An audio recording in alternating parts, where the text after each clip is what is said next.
Yes, very good evening friends. अब simplified journey को आगे बढ़ाते हैं अपने अगले पड़ाव की ओर। That is called deductions from gross total income. अब तक हमने जो पढ़ा उसमें हमने 5 हेड्स कवर किए। फाइनल लेवल पे हमके 3 ही हेड पढ़ने हैं, that is business profession, capital gain, IFOS. उसके बाद हमने पढ़े क्लबिंग के provisions and then set off and carry forward. अब उन सबको अगर हम मिला दें तो हम पहुंचेंगे ग्रॉस टोटल इनकम की ओर। ठीक है, 5 हेड्स की इनकम प्लस क्लबिंग के प्रोविजंस, उसके बाद सेट ऑफ कैरी फॉरवर्ड के प्रोविजंस को अप्लाई करते हुए हम लोग पहुंचेंगे ग्रॉस टोटल इनकम की ओर। अब जीटीआई के बाद उसमें से हम लोग माइनस करेंगे कुछ डिडक्शंस। अब डिडक्शंस यहाँ पर दो तरीके से होंगे। एक होता है जिसमें आप लोग इन्वेस्ट करते हो, that is on a expenditure based deductions. And second one that is a investment based deductions. अगर आप कुछ इन्वेस्टमेंट करते हो किसी बिजनेस में तो आपको उसमें मिलेगा आपको डिडक्शंस। ठीक है, डिडक्शंस आप माइनस करोगे तो आप पहुंचोगे टोटल इनकम की ओर, और उसके बाद हमारी जर्नी चालू होगी टैक्स कंप्यूटेशन की ओर। So now let's go for the deductions. सबसे पहले बात करते हैं हम लोग general deductions, that is heading A. What it says the deductions under section 80C to 80U shall be allowed as deduction from gross total income. तो जैसे आपको बताया मैंने, हम इसको ग्रॉस टोटल इनकम में से माइनस करेंगे। Aggregate of deduction shall not exceed GTI. Maximum आपके डिडक्शंस कितने अलाउड हो सकते हैं, जितनी ग्रॉस टोटल इनकम होती है उतना। मान लो आपकी जीटीआई है 4 लाख रुपए और आपके डिडक्शंस हुए 5 लाख रुपए, तो आपको मैक्सिमम 4 लाख रुपए ही अलाउड होंगे। कॉमन सेंस वाली बात है इसमें तो। And not allowed to carry forward as a loss, because यहां पर ये लॉस नहीं है। ठीक है, जो हमने सेट ऑफ कैरी फॉरवर्ड में पढ़ा इस तरह से ये लॉस नहीं है। तो यहाँ पर आप ऐसा नहीं बोल सकते कि 1 लाख का जो मेरा डिडक्शन है वो मैं अगले साल क्लेम करूंगा। ठीक है, so it is not allowed as a loss. If the deductions allowed to AOP, ये हम लोग पढ़ेंगे वेरियस एंटिटीज वाले चैप्टर में, जहां पर हम लोग एओपी का डिस्कशन करेंगे। Deduction allowed under the provisions of chapter 6A, no deductions allowed under the other provisions. अब जैसे बिजनेस प्रोफेशंस में there are certain deductions are allowed. अगर आप इन्वेस्टमेंट करते हो, जैसे आप साइंटिफिक रिसर्च का हमने एक एग्जांपल लिया था, अगर आपको बिजनेस प्रोफेशन में वो डिडक्शंस अलाउड है तो अगेन आप लोग वो डिडक्शंस यहाँ पर क्लेम नहीं कर सकते। ठीक है, डबल डिडक्शंस आपको नहीं मिलेगा। No deductions allowed unless it is claimed in the ITR, it is necessary to file the return. अब यहां पर मैटर ऐसा बोलता है कि अगर आपको डिडक्शंस क्लेम करना है, it must be included in your ITR. आप आईटीआर के थ्रू ही क्लेम कर सकते हैं। मान लो आपने कोई डिडक्शंस क्लेम नहीं किए, फॉर एग्जांपल आपकी इनकम थी 3 लाख रुपए और आपने कुछ डिडक्शंस क्लेम नहीं किए, आपने जीरो टैक्स करके रिटर्न फाइल कर दिया। अब मान लो असेसिंग ऑफिसर ने आपकी इनकम को असेस किया और उसको लगा कि नहीं यार, आपकी इनकम तो 3 लाख नहीं 8 लाख रुपए है। ठीक है, और आप उसके पास पहुंच गए कि देखो भाई 8 लाख रुपए ठीक है, तुम मानते हो 8 लाख, हम भी मानते हैं 8 लाख है, चलो मान लिया। बट मेरे पास डिडक्शंस भी है जो है 3 लाख रुपए के, तो उसको अलाउ करो। तो उस केस में असेसिंग ऑफिसर उसको कंसीडर नहीं करेगा। मतलब if you want to claim deductions, आपको आईटीआर के थ्रू ही उसको क्लेम करना पड़ेगा। अगर आपने आईटीआर में क्लेम नहीं किया है तो सब्सिक्वेंटली आप उसको क्लेम नहीं कर पाओगे। ठीक है, चलिए उसके बाद है section 80 A B. It says deductions allowed in respect of heading C. Heading C हम लोग देखेंगे, that is income based deductions. उसमें एक रूल है कि आपको उसमें आईटीआर फाइल करना कंपलसरी होता है ऑन और बिफोर द ड्यू डेट। ठीक है, बाकी अगर आपने बिलेटेड फाइल किया है तो बाकी सब डिडक्शंस में वो चलेगा, लेकिन वो हेडिंग सी के जो डिडक्शंस है जो हम लोग आगे डिस्कस करेंगे, उसमें आपको आईटीआर ड्यू डेट में फाइल करना कंपलसरी होता है। ठीक है, चलिए अब आगे। सबसे पहला आता है heading B, that is payment based deductions. मैंने आपको बताया वैसे कि एक्सपेंडिचर बेस्ड डिडक्शंस है, इन्वेस्टमेंट बेस्ड डिडक्शंस है। आप कोई इंश्योरेंस पॉलिसी, बैंक एफडी वगैरह में आप इन्वेस्ट करते हो तो उसके बेस पर आपको डिडक्शंस अलाउड होते हैं वो। सबसे पहला डिडक्शन है that is section 80 C. This deduction is allowed only and only to individuals and HUF only. Other assessees को इसका बेनिफिट नहीं मिलने वाला है। ठीक है, उसमें सबसे पहली बात आएगी premium paid in respect of life insurance policy, LIP। अब यहां पर ये बेनिफिट किसको मिलेगा? It is available to the individual as well as HUF both. HUF के केस में अगर वो किसी भी मेंबर का लाइफ इंश्योरेंस पे करता है तो HUF can claim the deductions.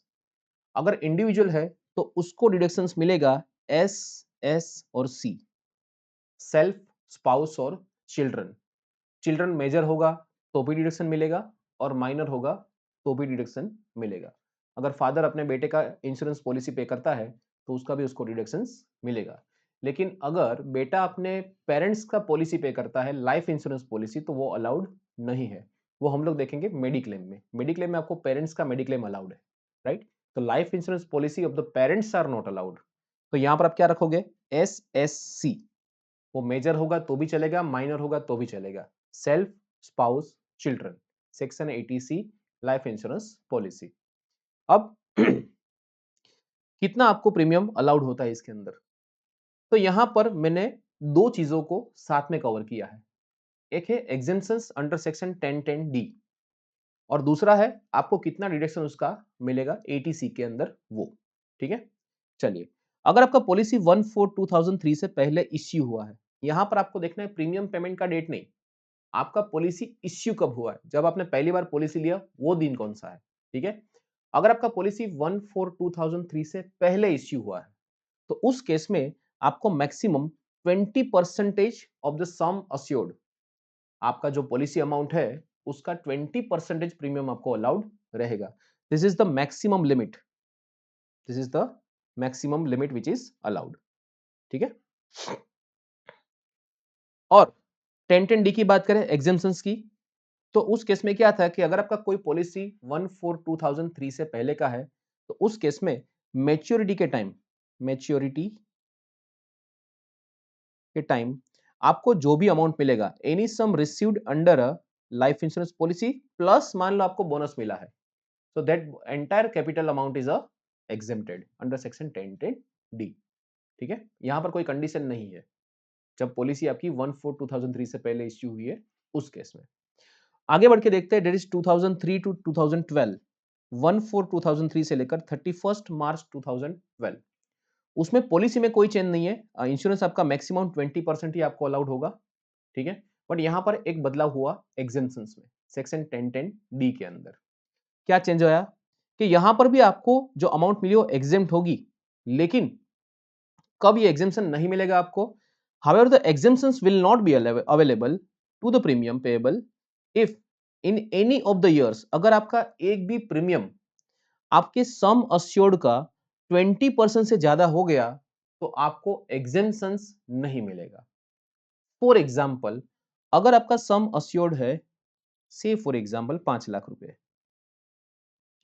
तो 5 लाख का 20% कितना हुआ? 5 लाख का 20% हुआ 1 लाख।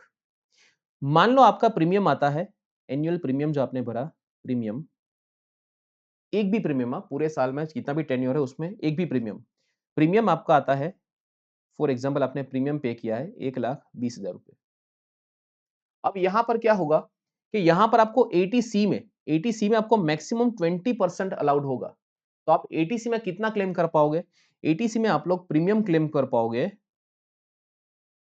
1 लाख रुपए, दैट इज मैक्सिमम 20%। ठीक है, और इस केस में क्या होगा कि यहां पर आपका जो प्रीमियम है वो आपके सम अश्योर्ड का 20% से ज्यादा है। तो उस केस में अगर आपको कोई मैच्योरिटी पे अमाउंट मिलेगी तो उसका एग्जेम्पशन 1010D में नहीं मिलेगा। ठीक है, तो उसका एग्जेम्पशन आपका 1010D के अंदर अलाउड नहीं होगा। क्लियर? अब उस केस में क्या होता है? उस केस में जो इंश्योरेंस कंपनी है जो आपको ये मैच्योरिटी अमाउंट पे कर रही है, you are a policy holder और सामने है इंश्योरेंस कंपनी, तो इंश्योरेंस कंपनी जब आपको मैच्योरिटी अमाउंट पे करेगी उस केस में वो 194DA के अंदर टीडीएस कट करेगी। 194DA हम लोग टीडीएस के अंदर वापस एक बार डिस्कस करेंगे। उस केस में क्या होता है कि आपका एग्जेम्पशन चला जाता है तो उस केस में ये अमाउंट टैक्सेबल हो जाती है, और अगर आपका ये अमाउंट 1 लाख से ऊपर जाता है तो वो लोग टीडीएस भी कट करेंगे इसके अंदर। ठीक है, सो मैंने यहाँ पर एक पूरा एक कॉम्प्रिहेंसिव व्यू यहाँ पर लिया हुआ है पॉलिसी के बारे में। ठीक है, चलिए अब आगे बढ़ते हैं। 1/4/12 से 2013, अब 2013 इज द डेट। 13 के बाद ज्यादा एक चेंज नहीं है, एक माइनर सा चेंज है, that I will explain you. तो 2012 के बाद क्या हुआ? सो आफ्टर 1/4/2012 जो 20% ऊपर था वो कितना हो गया? 10%। इतना खाली फर्क है, बाकी सब कुछ एज इट इज है। और 2013 में एक चेंज खाली किया कि अगर कोई पर्सन है जो डिसेबल्ड है, ठीक है, और डिसेबिलिटी कौन सी है, 80U 80DDB की है, आगे जाके हम लोग उसको डिस्कस करेंगे। 80U या 80DDB वाली डिसेबिलिटीज है तो उस केस में 15% अलाउ किया गया है इंस्टेड ऑफ 10%। तो 2013 के बाद उतना फर्क है। सो मेजर चेंज अगर आप देखोगे तो it is after 2012। Premium amount आपका 10% हो चुका है मैक्सिमम, और उसके बाद 2013 में 15% किया गया है फॉर डिसेबल्ड पर्सन। ठीक है, अब यहां पर आपको जो भी मिला है अमाउंट वो एग्जेम्प्ट होता है, लेकिन अगर आपका प्रीमियम 10% और डिसेबल हुए तो 15% ऑफ कैपिटल सम अस्योर्ड से ज्यादा हो चुका है, तो उस केस में आपका एग्जेम्पशंस विड्रॉ हो जाएगा और आपको ये अमाउंट जो मिली वो एग्जेम्प्ट नहीं रहेगी। और सेम प्रोविजन जैसा मैंने आपको ऊपर समझाया वैसे it is taxable under that IFOS and 194 DA के अंदर इस पर टीडीएस भी एप्लीकेबल हो जाएगा। क्लियर? और पॉलिसी इश्यूड का जो एक हमने डिस्कशन भी किया है दैट इज अंडर आईएफओएस, जो स्पेसिफाइड प्रीमियम जिस पर प्रीमियम अमाउंट कुछ एक अमाउंट से ज्यादा है उसका मैंने डिस्कशन किया है आईएफओएस के अंदर। ठीक है, तो आप वहां से उसको रिफर कर सकते हो उस क्वेश्चन को। क्लियर?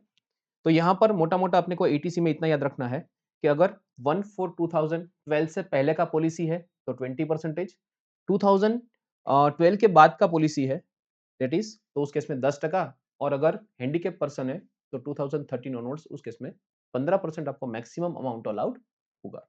देखो यहाँ पर पूरा का पूरा प्रीमियम डिसअलाउड नहीं है, मैक्सिमम अमाउंट का मतलब क्या हुआ, 10% आपको अलाउड होगा, ऊपर वाला जो आपने प्रीमियम पे किया है वो आपको अलाउड नहीं होगा as a deduction. Clear?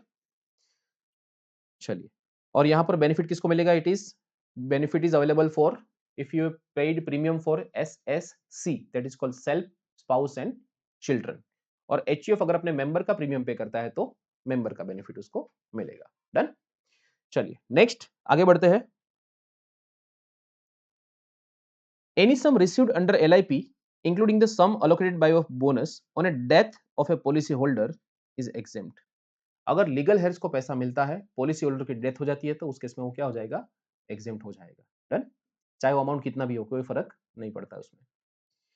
In calculating such actual capital sum assured, no accounts shall be taken off the value of any premiums agreed to be returned or any benefit by way of bonus or otherwise over and above the sum actually assured, which is to be or may be received under the policy by any person.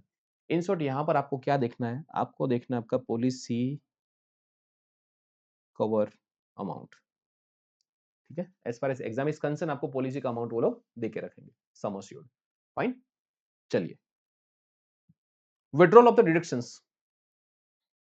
Deductions claimed earlier will be taxable, मतलब आपने मान लो 2023-24 में एक premium पे किया है और आपने उसका डिडक्शंस क्लेम किया है फाइनेंशियल ईयर 2023-24 में।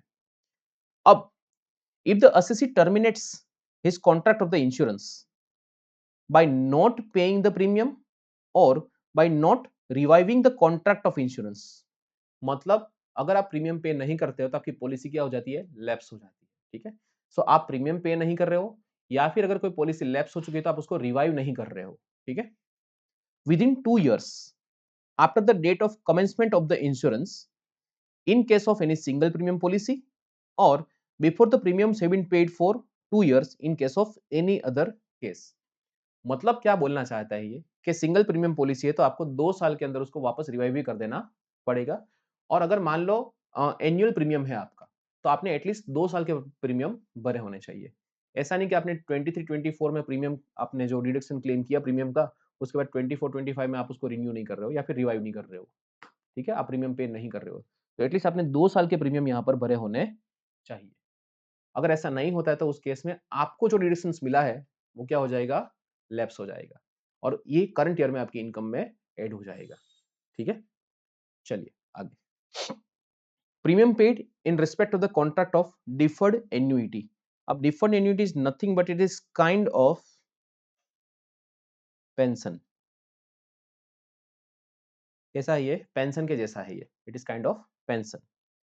ठीक है, अगर आप उसके लिए कोई प्रीमियम पे करते हो तो उसमें भी आपको अलाउड है एस एंड सी। ठीक है, ये आपको इंश्योरेंस कंपनीज जो होगी they are providing this kind of contracts. Fine. चलिए, उसके बाद है amount deducted from the salary of the government employee for deferred annuity. अब मान लो गवर्नमेंट ने एम्प्लॉय की सैलरी से काट के रखा है और उसको डिपॉजिट कर रहे हैं for the deferred annuity plan, तो उस केस में उसका भी आपको डिडक्शन मिलेगा, लेकिन उसमें एक मैक्सिमम लिमिट है कितना, 1/5।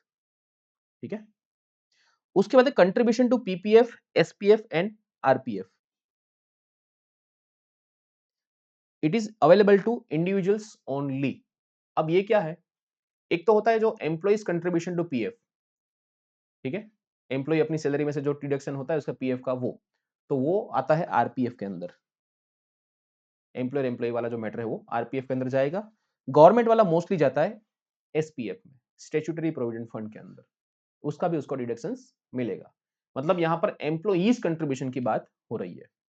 और अगर मान लो कोई बिजनेसमैन है जो एम्प्लॉयमेंट में नहीं है एंड उसको भी ऐसा लगे कि भाई हमको भी ऐसी कोई पीएफ की स्कीम हो हमारे लिए भी, ताकि हम भी अपने रिटायरमेंट के टाइम बहुत सारा पैसा जमा कर सके, तो उसके लिए यहाँ पर है available PPF, that is called public provident fund.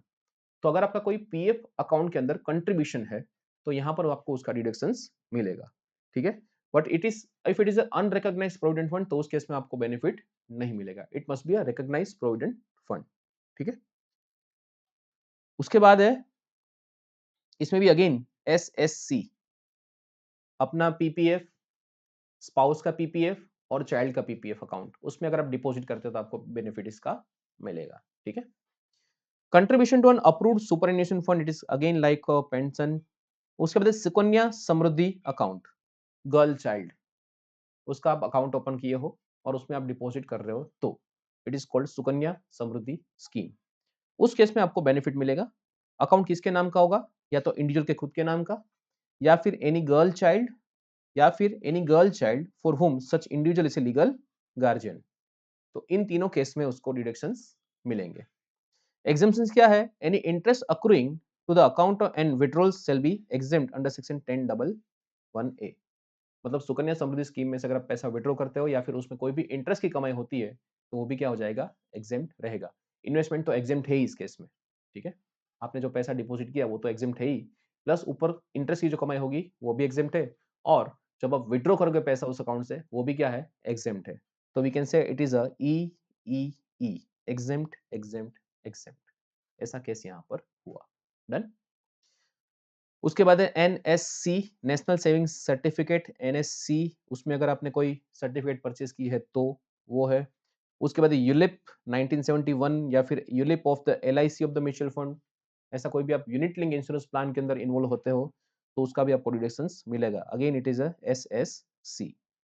Contribution to approved annuity plan, again it is a LIC kind of pension plan, जो मैंने आपको बताया वैसे ही। ठीक है। ये सारे है ना, एक बार आपको गो थ्रू करना है। मेनली जो आपको याद रखने वाला है दैट इज अ ये वाला एटीसी, लाइफ इंश्योरेंस प्रीमियम। ये मेजोरिटी आपको हर क्वेश्चन में दिखेगा। फिर ये पीपीएफ वाला आपको याद रखना है, इसके चांसेस है पूछने के, बाकी एक बार आप जस्ट गो थ्रू कर सकते हो। उसके बाद tuition fees, tuition fees whether at the time of admission और देयर आफ्टर एजुकेशन एक्सपेंडिचर, अगर अपने चिल्ड्रन का करते हो तो वो। ठीक है। तो उस केस में डेवलपमेंट फीस, डोनेशन, इस प्रकार का कोई भी एक्सपेंडिचर अगर होगा तो वो एक्सक्लूड किया जाएगा, उसको कंसीडर नहीं किया जाएगा। मतलब अगर आप कोई एजुकेशन इंस्टीट्यूट में एडमिशन लेते हो तो nowadays you know that it is very costly. ठीक है। आपको डोनेशंस देने पड़ते हैं या फिर वो डेवलपमेंट फीस के नाम पर ले लेते हैं पैसा, तो ये सारी फीस अलाउड नहीं है एज ए डिडक्शंस। आप मैक्सिमम 2 चिल्ड्रन का बेनिफिट यहाँ पर ले सकते हो। सर प्राइवेट कोचिंग क्लास का अगर ट्यूशन फीस है तो क्या वो अलाउड होगा, answer is no. It must be university, college, school or other education institutions situated within India. Done. चलिए, उसके बाद है 13 principal repayment of housing loan. अब हाउसिंग लोन अगर आप रीपे करते हो, ठीक है, तो उसमें आपको मिलेंगे दो चीजें। एक होगा इसका interest, that is 24B IFHP के अंदर हमने डिस्कस किया, और उसका जो प्रिंसिपल रिपेमेंट है, इंस्टॉलमेंट के जो दो बच्चे होते हैं उसमें से दूसरा है प्रिंसिपल रिपेमेंट। तो हाउसिंग लोन का अगर आप प्रिंसिपल रीपे करते हो तो वो भी आपको यहां पर अलाउड होगा। अब इसमें क्या क्या चीजें इंक्लूड है, look, any payment made for the purchase of construction of a residential house property, it must be residential house property RHP। ठीक है। The income from which is chargeable to head IFHP। See residential होना जरूरी है, LOP होगा तो भी चलेगा, SOP होगा तो भी चलेगा, मतलब लेट आउट प्रॉपर्टी होगा तो भी होगा, सेल्फ ऑक्यूपाइड होगा तो भी चलेगा, ठीक है, इसमें ऐसा कोई जरूरी नहीं है, बट होना क्या चाहिए, रेसिडेंशियल होना चाहिए। हाउस प्रॉपर्टी में हमने ऐसा देखा था कि कॉमर्शियल प्रॉपर्टी भी उसके अंदर कंसीडर होती है, बट यहाँ पर आपको जो अगर बेनिफिट चाहिए ATC के अंदर, it must be a residential house property, ठीक है। would have been chargeable to tax under the head income from house property had it not been used for the assessees on residence. If the asset used for the purpose of business, deductions is not allowed.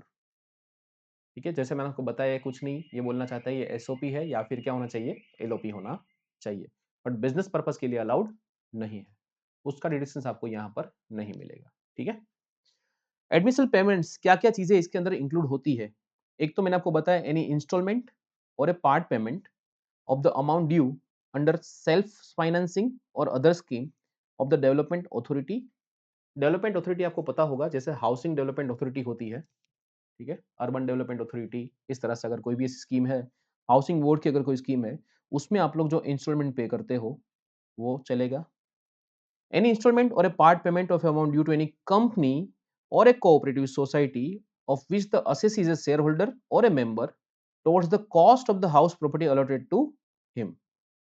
मतलब अगर कोई cooperative society है और उसके आप member हो, वहां से आपने हाउस परचेज किया और आप उसको इंस्टॉलमेंट में पैसा पे कर रहे हो, तो भी वो एलिजिबल है। स्टैंप ड्यूटी भी इसके अंदर इंक्लूड हो जाएगा, मतलब उसका भी आपको डिडक्शंस मिलेगा। Stamp duty, registration fees and other expenses for the purpose of transfer of such house property of the assessee, तो इसका भी आपको बेनिफिट मिलेगा, ठीक है। It is also allowed this deduction under section 80C। चलिए उसके बाद repayment of the amount borrowed by assessee from central government, state government, banks, LIC, company, cooperative society, etc. The assessee employer, आप अपने employer को payment कर रहे हो जब आपने लोन किससे लिया है, एम्प्लॉयर से लिया हुआ है, so that is also allowed. Assessee employer where such employer is a public company or a public sector company or a university established by law or college etc. मतलब आप अपने एम्प्लॉयर को पे कर रहे हो तो भी चलेगा, गवर्नमेंट बैंक है, गवर्नमेंट है, कोई भी ऐसा कोई है, उसको अगर आप रीपे कर रहे हो तो वो भी अलाउड है इसके अंदर। डन। कौन से पेमेंट्स इसके अंदर इंक्लूड नहीं होंगे, तो आपको यहाँ पर एक चीज तो ये ध्यान रखनी है, कौन से पेमेंट इंक्लूड होते हैं और कौन से पेमेंट एक्सक्लूड होते हैं, इसको आपको ध्यान रखना है, ठीक है। चलिए, the admission fee, cost of the share and initial deposit which is a shareholder of a company or a member of cooperative society has to pay for becoming such shareholders। मतलब आपको पता हो तो कोऑपरेटिव सोसाइटी के अंदर जो company होती है, कोऑपरेटिव सोसाइटी होती है, वो खुद मालिक होती है, आपको खाली एक शेयर सर्टिफिकेट दिया जाता है टू बिकम ए मेंबर, और आप उस हाउस प्रॉपर्टी के डीम्ड ओनर माने जाते हो, ठीक है। अब the cost of any addition और alteration or a renovation or repair of the house property which is carried out after the issue of the completion certificate। मतलब एक बार आपका प्रॉपर्टी का कंप्लीशन सर्टिफिकेट हो गया है, उसके बाद आप रिपेयरिंग करवा रहे हो, उसको ऑल्टर करवा रहे हो और उसके लिए आपने लोन लिया है, so that is not allowed. यहाँ पर हाउस प्रॉपर्टी का जो लोन है आपको कंस्ट्रक्शन के लिए ही आपको अलाउड है, या फिर अक्वायर के लिए आपने जो लोन लिया है उसके लिए अलाउड है। In respect of the house property by the authority competent to issue such certificate, तो कंप्लीशन सर्टिफिकेट बाद का कोई खर्चा अगर है और उसके लिए अगर आपने लोन लिया है तो उसका इंस्टॉलमेंट आपको अलाउड नहीं होगा। आफ्टर द प्रॉपर्टी और any part thereof is either been occupied by the assessee or any other person, मतलब टेनेंट हो सकता है अगर आपने इसको रेंट पे दिया है तो, और इन बिहाफ बीन लेट आउट, एक बार आपने उसको वहां पे आपने रहना चालू कर दिया या फिर आपने लेट आउट प्रॉपर्टी अगर करी है और टेनेंट उसमें रहने आ गया है, टेनेंट ने ऑक्यूपाई करके रखी है, तो उसके बाद अगर आपने कोई लोन वगैरह लिया हुआ है तो उसका भी आपको कोई डिडक्शन नहीं मिलेगा। Any expenditure in respect of with deduction is allowable under the provision of section 24। अब यहाँ पर क्लियर सी बात है कि यहाँ पर इंटरेस्ट की बात हो रही है, ठीक है। इंटरेस्ट आपको 24 में अलाउड हो जाएगा और बचेगा जो प्रिंसिपल पोर्शन होगा वो आपको 80C में अलाउड होगा। Done.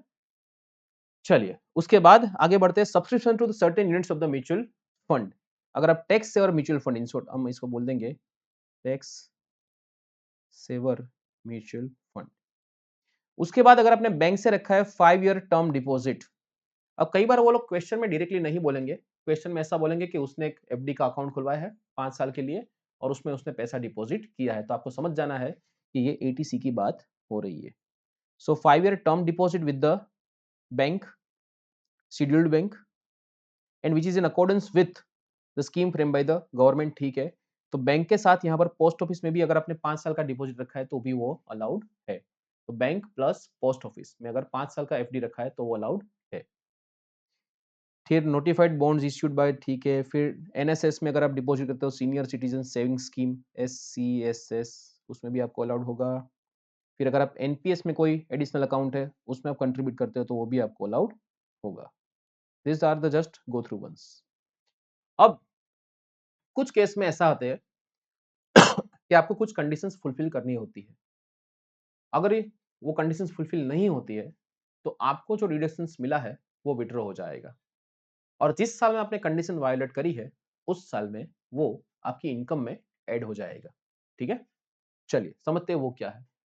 Withdrawal of deductions in certain cases, wherein in previous year an assessee participation in a ULIP referred to in 18(9) above, जो हमने ऊपर देखा उसमें terminates his participation in the ULIP। आपने यूलिप में अकाउंट खुलवाया, एक बार डिपॉजिट किया, उसके बाद आप लोग आगे इन्वेस्टमेंट नहीं कर रहे हो या फिर आपने उस अकाउंट को बंद कर दिया है। ठीक है, by notice to that effect where the he ceases to participate, मतलब वो इन शॉर्ट कहना क्या चाहता है कि वो आगे अब इन्वेस्टमेंट नहीं कर रहा है। ठीक है, कितने साल तक? 5 साल तक। 5 साल तक उसको इन्वेस्टमेंट करना कंटिन्यू है। अगर वो 5 साल तक इन्वेस्टमेंट नहीं करेगा तो फिर उसका जो डिडक्शंस हुआ है वो वापस अपनी इनकम में ऐड हो जाएगा जिस साल में वो इन्वेस्टमेंट करना बंद कर देगा। ठीक है, transfer of the house property referred in above, जैसे हमने ऊपर अभी जस्ट पढ़ा कि आपको प्रिंसिपल पोर्शन है जो हाउस प्रॉपर्टी का, जो आप लोन लिया है वो आपको अलाउड होता है एज ए डिडक्शंस, तो वो भी आपकी इनकम में ऐड हो जाएगा अगर विद इन 5 ईयर्स आपने उसको क्या कर दिया है, प्रॉपर्टी को बेच दिया है। Before the expiry of 5 years from the end of the financial year in which the possession of the such property has been obtained, आपका जो पोजीशन है वहां से प्लस 5 इयर्स आपको देखने हैं, वहां तक आपको प्रॉपर्टी होल्ड करके रखनी है, और receives back whether by refund or otherwise any sum specified in 13 above.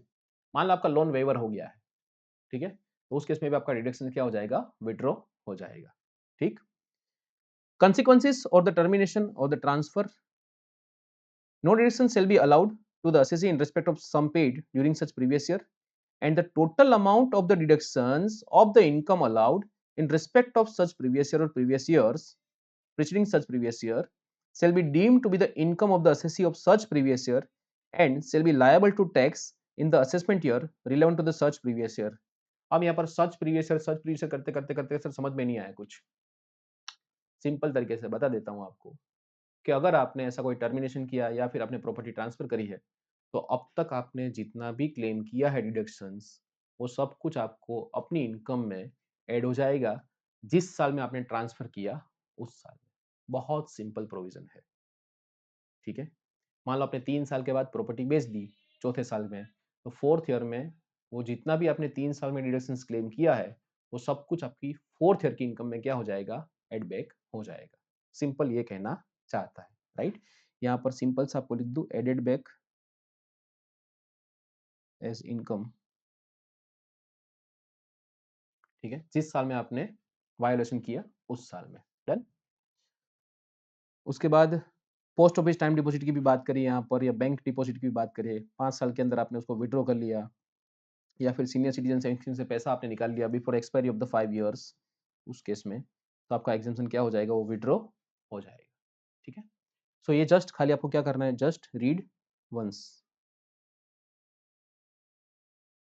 Logical है तो इतना ज्यादा आपको कुछ चिंता करने की जरूरत नहीं है इसके अंदर। Done, clear. So it was all about ATC. Let us take one और टू क्वेश्चंस ऑफ दिस। चलो सबसे पहला क्वेश्चन देखते हैं यहाँ पर, compute the eligible deductions under section 80C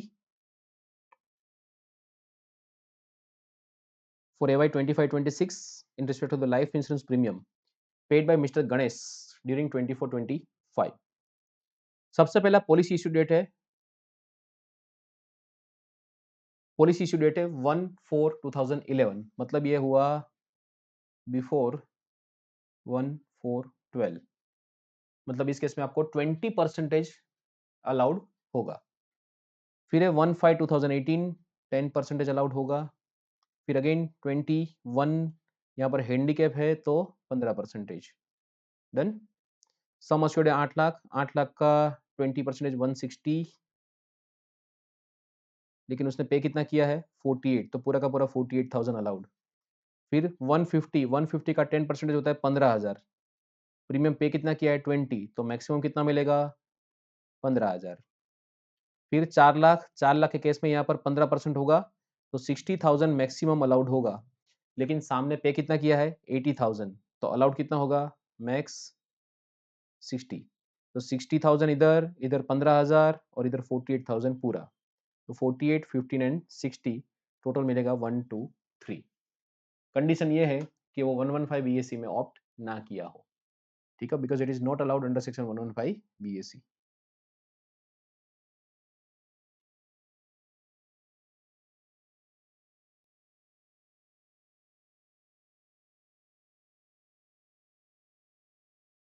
चलिए अब आगे बढ़े, क्वेश्चन 2 देख लो। Individual SSC resident of India has made the following deposits और पेमेंट 25-25 में, सॉरी 24-25 में। पीपीएफ है 1,50,000 और insurance paid for the life of the spouse. Spouse क्या इंश्योरेंस पे किया है, क्या चलेगा? यस चलेगा सर, एसएससी चलेगा। चिल्ड्रन अगर मेजर होगा तो भी चलेगा, माइनर होगा तो भी चलेगा। अस्योर्ड वैल्यू है 3 लाख रुपए और 18 को पॉलिसी लिया है, तो 3 लाख का 10% हुआ 30,000 मैक्सिमम। उसने पे किया है 36, 36 का मैक्सिमम अलाउड होगा कितना 30, और कंट्रीब्यूशन टू पीपीएफ कितना है 1,50,000, सो 150 प्लस 30 टोटल हुआ 180। अब एटीसी में हम लोग अभी जस्ट पढ़ेंगे कि एटीसी का मैक्सिमम डिडक्शंस जो है ना वो है 1,50,000, तो यहाँ पर ये रिस्ट्रिक्ट रहेगा कहाँ तक 150 तक, भले टोटल हुआ 180 but is restricted to 150। Done, clear? चलो अब थोड़े प्रोविजंस की ओर वापस जाते हैं। Next is a ATCC, contribution to certain pension funds.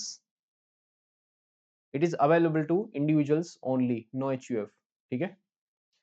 Any amount deposited out of the income chargeable to tax, अगर आप अपनी इनकम में से कुछ डिपॉजिट करते हो कहां पर, contract of any annuity plan of LIC और other insurer for receiving a pension from the fund set up by LIC और such other insurer.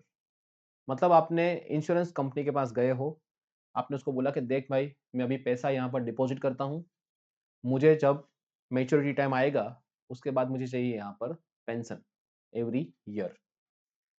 It shall be allowed as deduction in the computation of income, maximum कितना 1,50,000 within over limit of 80 CCE, ठीक है। ये भी हम लोग अभी समझते हैं इसमें 80 CCE क्या है वो।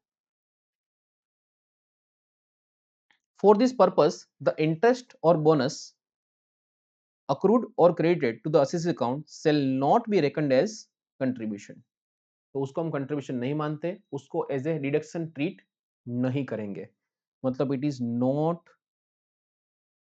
ट्रीटेड एज डिपॉजिट, ठीक है।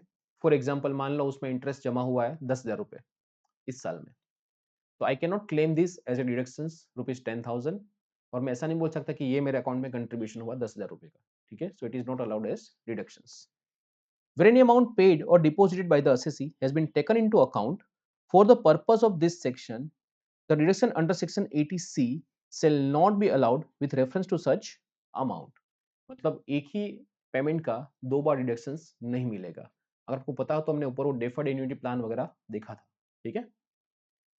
Deemed income, where any amount standing to the credit of the assessee in the fund in respect of which the deduction has been allowed, together with the interest amount plus interest or bonus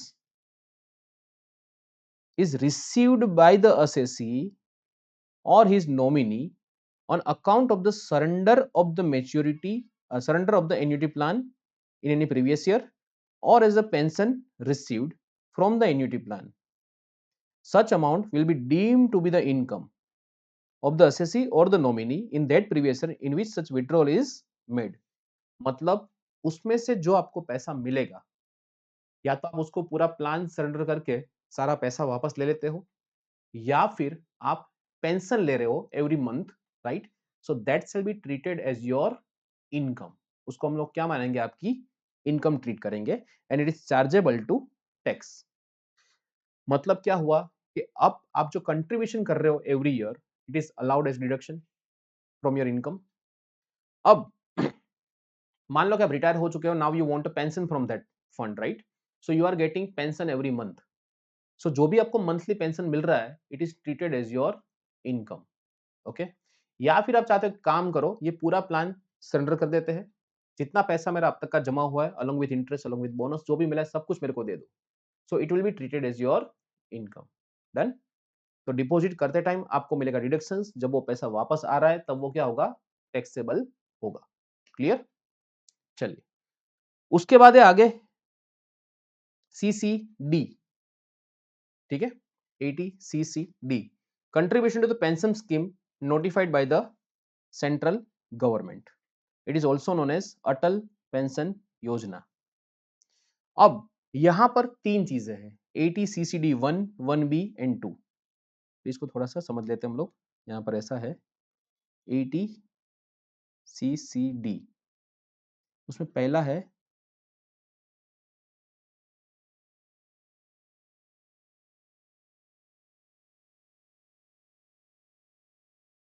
80 CCD 1, 80 CCD 1B in 80 CCD 2।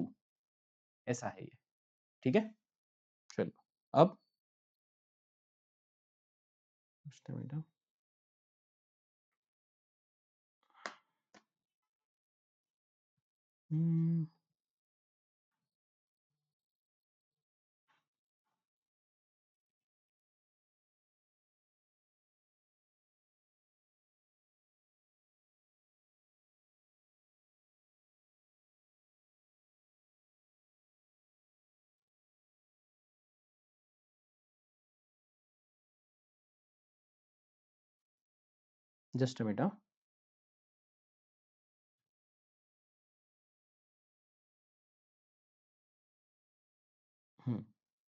चलिए, सो यहाँ पर 80 CCD, उसके अंदर आएगा एक तो 80 CCD 1, 80 CCD 1B and 80 CCD 2। ऐसा scenario है, राइट? सबसे पहले हम लोग बात करेंगे 80 CCD 1 की। सो 80 CCD 1 is a employees contribution. Employee pension fund के अंदर जो APY योजना है, अटल पेंशन योजना, उसमें पैसा डिपॉजिट करता है। So it is employees contribution. अगर वो सेंट्रल गवर्नमेंट एम्प्लॉय है तो 10% सैलरी का वो डिपॉजिट कर सकते हैं। अगर वो अदर एम्प्लॉय है तो भी 10%। लेकिन मान लो अगर कोई सेल्फ एम्प्लॉयड पर्सन है लाइक मी, तो मेरे को 20% ऑफ GTI। तो यहां पर जो 80 CCD 1 है, it is about employees contribution. ठीक है? It is employees contribution. कितना अलाउड है ये? मैक्सिमम 10% ऑफ सैलरी और 20% ऑफ GTI, इतना ही अलाउड होगा। Done? Now 80 CCD 1B, 80 CCD 1B is again a employees contribution. Deduction is up to 50,000 rupees. It is over and above limit of 1 lakh 50,000 specified in 80 CCE. However, any amount claimed and allowed as deduction under section 80 CCD 1 shall be excluded. अब इसको समझते हैं क्या है ये। Look, 1B it's again is what? It's a employees contribution. Employees contribution कितना लेगा ये? मैक्सिमम मैक्सिमम मिलेगा 50,000 रुपीज। ठीक है, अब जो 80 सीसीई का जिक्र यहां पर किया है, पहले मैं उसको आपको समझा देता हूं क्या है। लुक, सेक्शन 80 सीसीई, अब 80 CCE fits up ceiling limit. एक मैंने आपको जस्ट अभी बताया कि सेक्शन 80 सी का सेल्फ लिमिट है 1,50,000। ठीक है, फिर आप 80 सी, फिर 80 CCC that is a pension. अभी जस्ट हमने जो ऊपर पढ़ा वो LIC वाला पेंशन प्लान में अगर आप इन्वेस्ट करते हो तो वो 80 सी जो हमने अब तक पढ़ लिया सब कुछ वो, और 80 CCD1 that is employees contribution to NPS, new pension scheme के अंदर जो डिपॉजिट है वो। इन तीनों का मैक्सिमम डिडक्शन आपको कितना मिलेगा? 1,50,000, इसके ऊपर ये नहीं जाएगा। मतलब यहां पर ये जो कंट्रीब्यूशन है,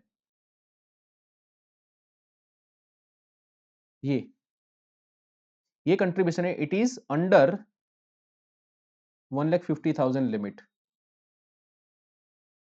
बराबर। सो 80C, 80CCC एंड 80CCD1 ये उस लिमिट के अंदर आ जाता है। और ये 50,000 का जो बेनिफिट है ये आपको over and above that limit है, right. So it is over and above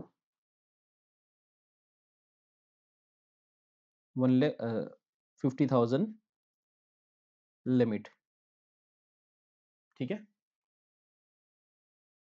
तो लेकिन यहां पर आपने जो 80CCD1 के अंदर ये जो अमाउंट यहां पर आपने क्लेम करी है, उतना पार्ट यहां पर क्या हो जाएगा? 1B में एक्सक्लूड हो जाएगा।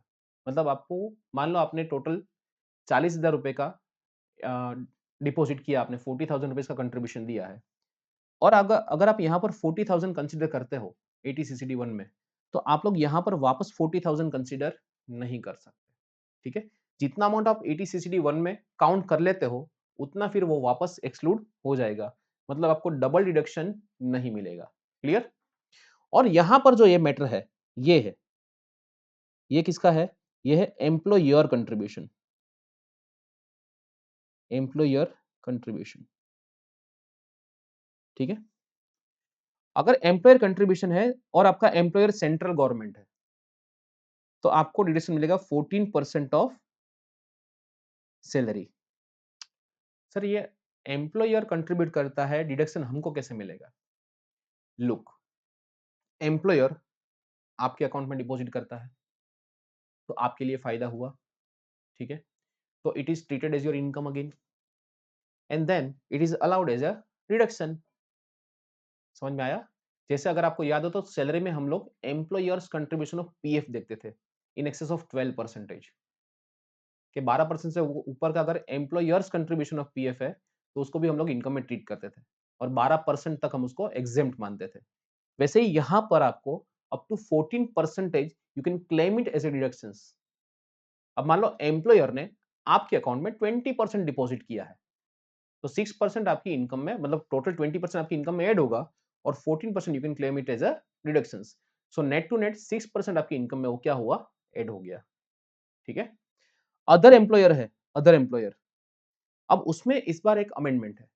यहां पर पहले वो 10% था, अब वो चेंज होकर कितना हो गया है? 14% ऑफ सैलरी। और ये चीज हमने पढ़ी बिजनेस प्रोफेशन के अंदर सेक्शन 36 के अंदर, कि यहां पर एम्प्लॉयर को भी इस कंट्रीब्यूशन का बेनिफिट मिलेगा।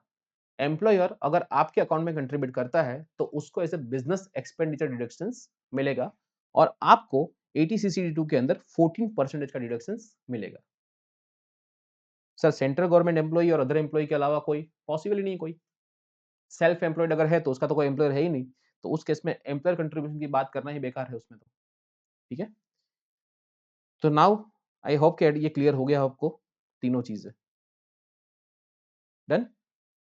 चलो अब समझो यहां पर 80CCD2 सेंट्रल गवर्नमेंट या फिर एम्प्लॉयर्स कंट्रीब्यूशन, जो आपको बताया मैंने 14% ऑफ द सैलरी, और अदर के केस में भी अब ये कितना हो गया? 14%। लास्ट ईयर वो 10% तक था, इस बार का ये अमेंडमेंट है।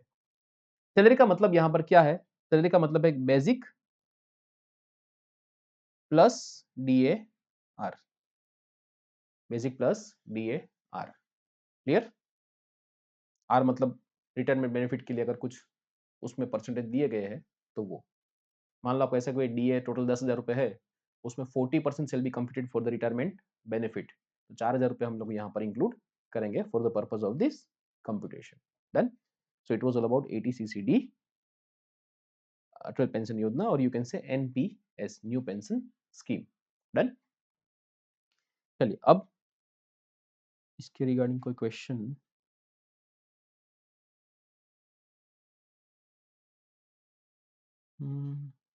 यस, चलो इसको करते हैं क्वेश्चन को।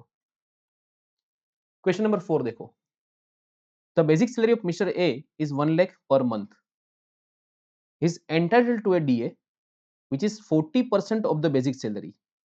अब उसका 1 लाख का सैलरी है, उसमें डीए कितना है? 40,000, 40%।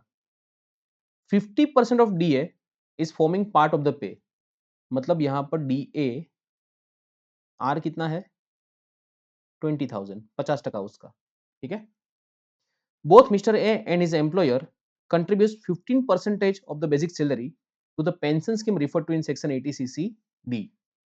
मतलब एम्प्लॉयर एंड मिस्टर ए ये दोनों क्या करते हैं? 15% डिपॉजिट कर रहे हैं।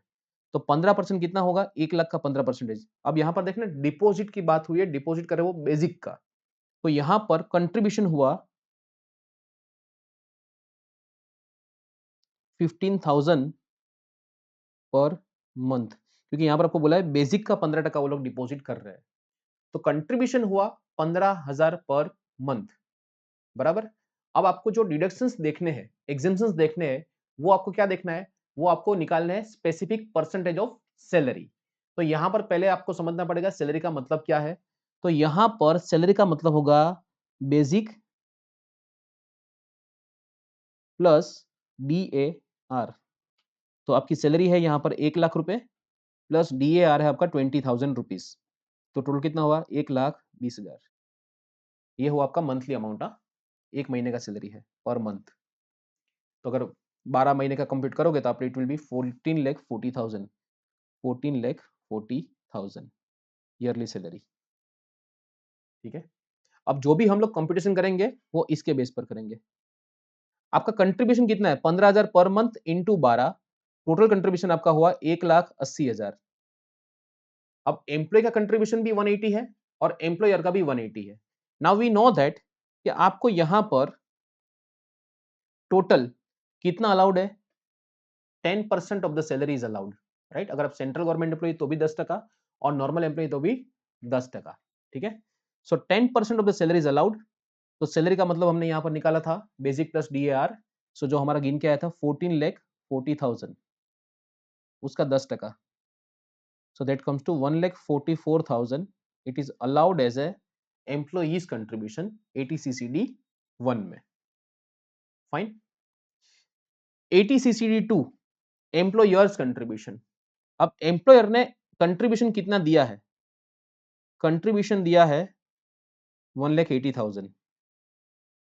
डिडक्शन कितना मिलेगा आपको? डिडक्शन अलाउड होगा 14% of the salary. So 14,40,000 into 14%। 14,40,000 into 40% कितना आएगा? 14,40,000 into 14,40,000 into 14%, that comes to 201,600। ठीक है। सो ये तो आपका यहाँ पर पूरा का पूरा डिडक्शंस, आपको जितना कंट्रीब्यूशन है वो पूरा का पूरा डिडक्शंस मिल जाएगा। ठीक है। लुक,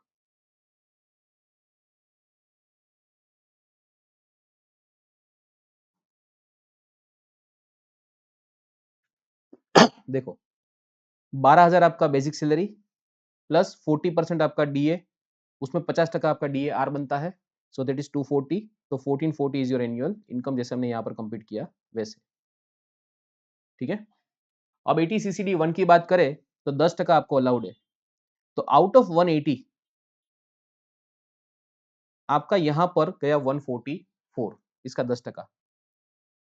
अभी भी आपके पास 36,000 बाकी है, minus 1,44,000 you claimed in 80 CCD 1। और बाकी का 36,000 आपको कहाँ मिलेगा? ATCCD 1B में मिलेगा, क्योंकि यहाँ पर मैक्सिमम लिमिट कितनी है? इसकी मैक्स लिमिट है 50,000 रुपए। ठीक है, क्लियर? मान लो यहाँ पर एम्प्लॉयर का कंट्रीब्यूशन होता या एम्प्लॉई का कंट्रीब्यूशन होता 2 लाख रुपए। ठीक है, तो आपका जस्ट एग्जांपल के लिए समझा रहा हूं, आपने ATCCD 1 में यहाँ पर क्लेम किया था 144, बाकी बचता 56,000, लेकिन आप मैक्सिमम कितना ले पाते 1B के अंदर? 50,000। तो आपका टोटल डिडक्शन होता है 194, 144 प्लस 50। ठीक है, ये ऐसे कंप्यूट आपका होगा। अब एम्प्लॉयर कंट्रीब्यूशन की बात कर लेते हैं यहां पर। Look, employer contribution pension scheme would be available as deductions ATCCD 2 जो हमने यहाँ पर कंप्यूट किया। It is a maximum of 40% of salary. Therefore the deduction would also be available rupees 1,80,000। Entire contribution is included in the salary. जैसे आपको बताया था मैंने कि एम्प्लॉयर का कंट्रीब्यूशन वो पहले आपकी इनकम में ऐड होता है, उसके बाद कॉरस्पॉन्डिंग आपको क्या मिलेगा? उसका डिडक्शंस मिलेगा। However, these deductions of the employer's contribution 1,80,000 to a pension scheme would be outside the over limit of 1,50,000. That is, the deduction would be over and above the other deductions which are subject to limit of 1,50,000. Clear है? तो यहाँ पर आपको ये पूरा का पूरा उसका डिडक्शंस मिल जाएगा ATCCD 2 में भी।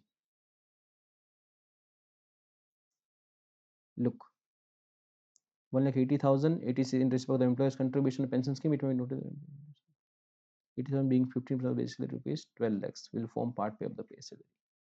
तो पहले आपका जो कंट्रीब्यूशन और इनकम में ऐड होगा। ठीक है, तो ये पूरा का पूरा आपको अलाउड हो जाएगा। Done. So it was all about ATCCD।